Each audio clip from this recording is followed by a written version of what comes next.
Well, the confidence and the amount of swagger that this guy had on the defense, I think really helped us that year. Matt, what was it about the linebacker? You played with C. Grant and Turbo.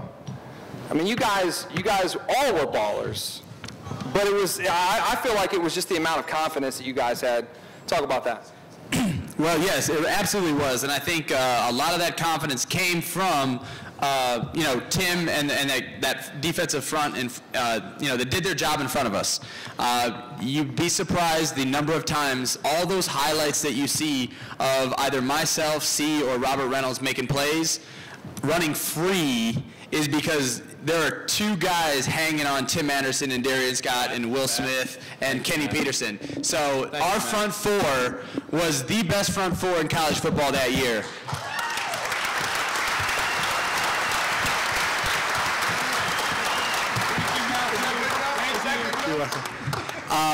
But you know what?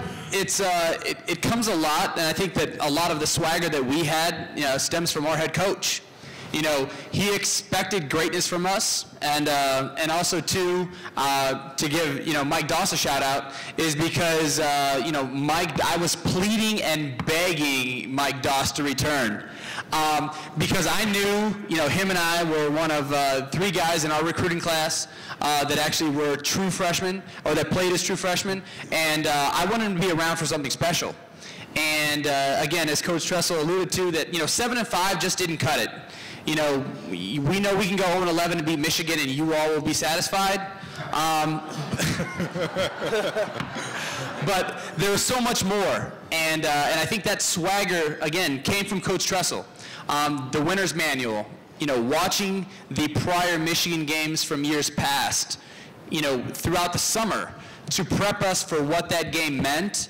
And obviously, you know, being 12-0 going into that game, being our last game as seniors with a lot on the line, it just comes, that swagger came from our head coach. And we represented not only for him, but we represented the state of Ohio.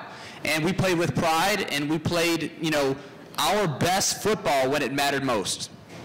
Appreciate it, Matt.